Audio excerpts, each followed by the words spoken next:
Hello and welcome to Bicycle Touring Talk 112. Yes, there is a 112. If you've seen my last episode, you might understand why I'm saying that.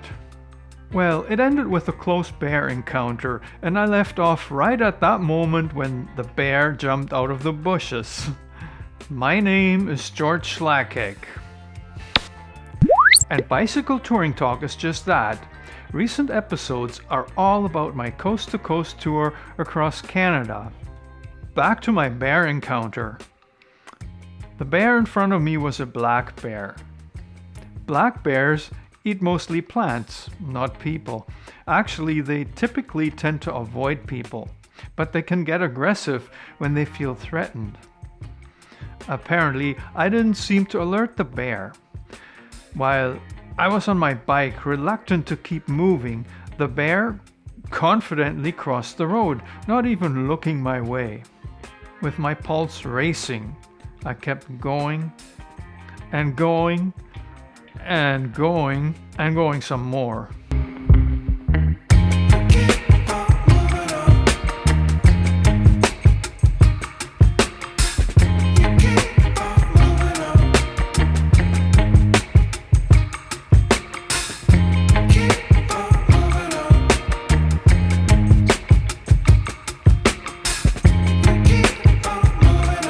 So this road, there's two things that are a little bit of a concern.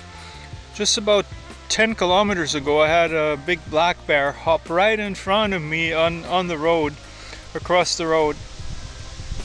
He was far enough away so I didn't really panic or anything, but it was like a bit of a reminder. Yeah, there's bears here. I'm not too concerned about them though.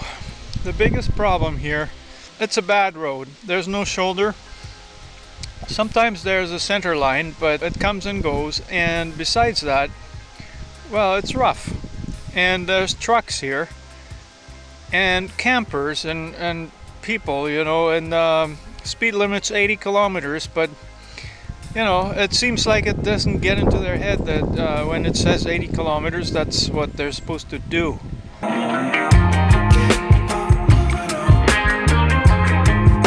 At about 68 kilometers into the ride, there was a house marked halfway in.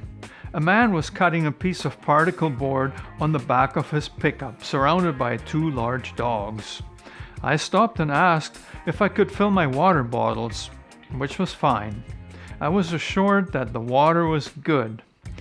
The building looked very old and run down, not like a store at all, but the man asked me if I needed anything else.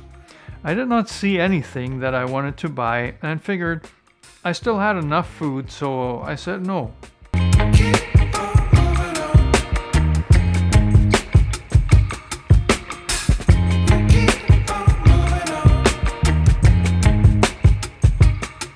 See what I just did?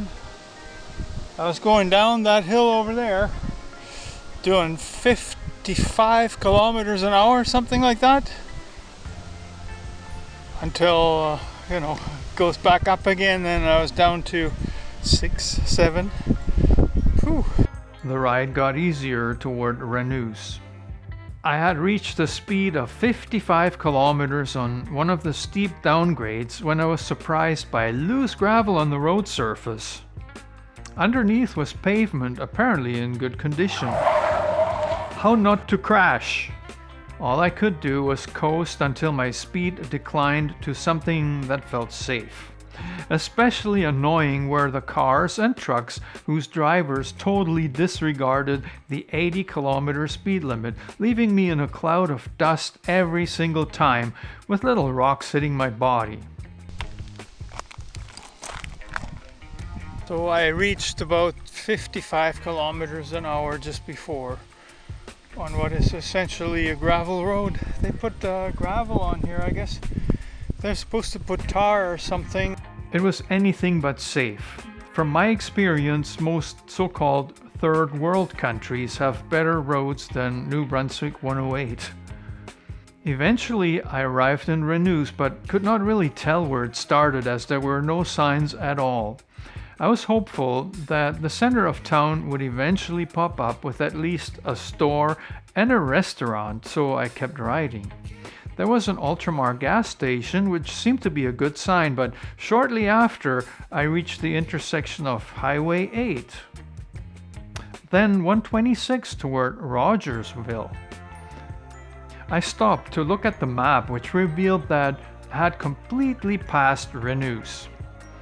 A lady stopped her car and asked me where I was going. When I told her I was looking for a place to eat, she said that the next restaurant was in Miramichi, some 30 kilometers away, before driving off. I wasn't sure what to do, but Miramichi was out of my way and too far, so I decided to camp right there in the bushes at that intersection. It looked like a suitable spot with enough vegetation to hide my tent. For lack of a picnic table, I cooked my noodles and beef stew on the ground before setting up camp and going to bed. There was a bridge next to where I was located, and some speed demons were using it to test the acceleration of their noisy old pickup trucks.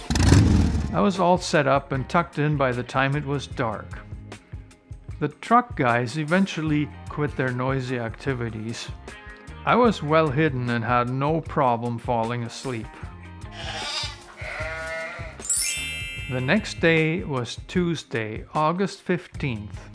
I was up and out of my well-hidden campsite in the wee hours of the morning, headed toward Rogersville, which I thought was no more than 20 kilometers away.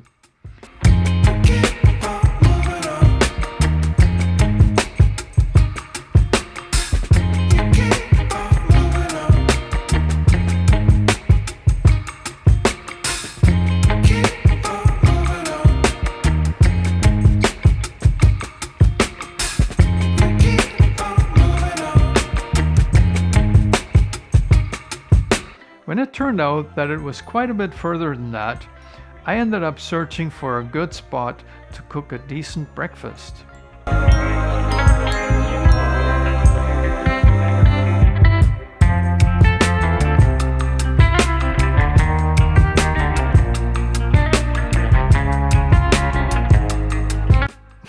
I thought there was no way I was gonna do that on the shoulder of the highway, but I was completely out of the kind of food that I could eat without preparation. Eventually, I spotted a picnic table on a nicely maintained property with no marking on it at all. Was this a park or someone's yard? Access was unrestricted and there were no signs discouraging it, so I set up my little stove and prepared a meal consisting of noodles, sardines, carrots, and some hot peppers. Breakfast number 2. Number 1 was a brownie over at the gas station that, I don't even know where that was. But here I found the only picnic table in this part of New Brunswick. And it's in beautiful shape. It probably belongs to somebody, you know, there's a house down there. But nothing is marked and it looked just like a park, so I think I can get away with just using it. Nobody there anyways, by the looks of it. And I'm hungry. I rode about 30 kilometers already. I don't know how far Rogersville is. It's not marked on the map. There's no indicators on the highway. It totally did the trick, and 20 minutes later I was back on the road with lots of energy. I eventually reached Rogersville, a cute little town.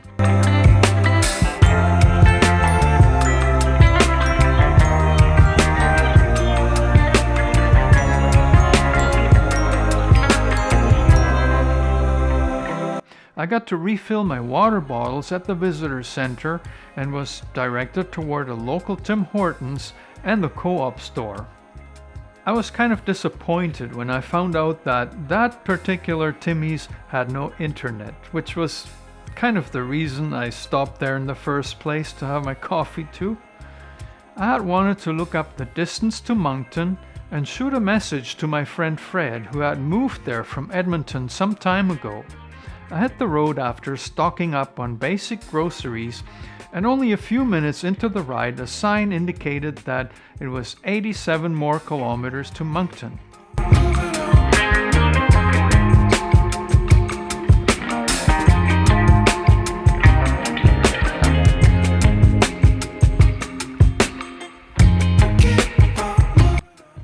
was much busier than Highway 108 had been the day before, and it was only marginally better maintained.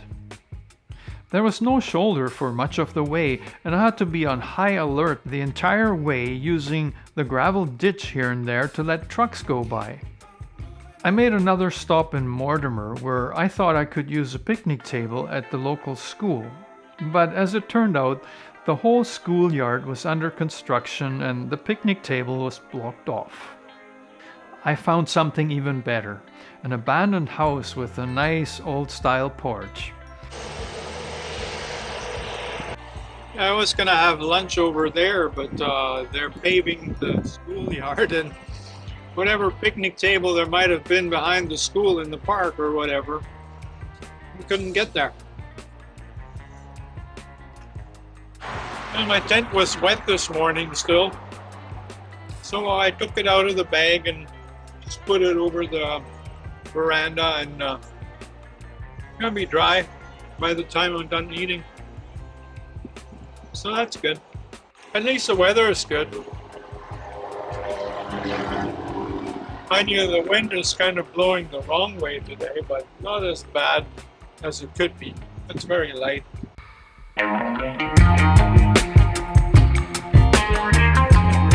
The closer to Moncton I got, the better the road became. There were some newer sections with a shoulder on and off. Once I was within 16 kilometers of the city, I had a 2-foot wide shoulder, and it was a big relief. Just before descending toward town, I had to climb 2 steep hills. Alright, I'm less than 10 kilometers away from Moncton.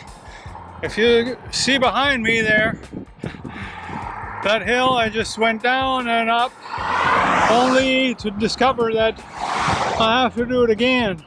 This is crazy. For the past 6 or 7 kilometers, the highway has a shoulder. It's about 2 feet wide, and it makes a big difference, you know, compared to having none at all. But I'm sick and tired of this highway, I can tell you.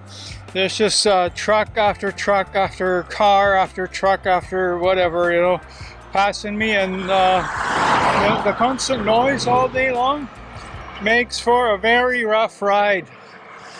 Yeah, I wish they had something better. I really do. Yeah, I love riding my bike, but this hasn't been an easy day.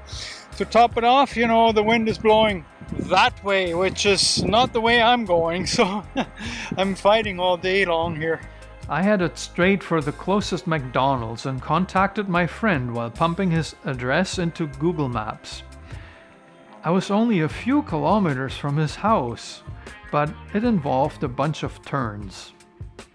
While I was trying to take notes on the directions, my phone rang, and it was Fred, who had his trailer hooked up to his Jeep and was eager to come and find me. I had barely finished my hamburger when I saw the green Jeep pull into the parking lot. It was good to see my old friend and his wife Gigi. We had a good visit, and I got spoiled with some local craft beer and popcorn. Unfortunately, Fred had to go to work just before midnight. I got to use the spare bedroom and the shower. Where was I gonna go from here? Find out next week in episode 113. I hope you liked this video enough to hit the like button. Also, check out some of my other content, and remember, you can follow this entire tour all the way from Tofino, BC, right here on my channel. Just check the playlist on the screen. Thank you.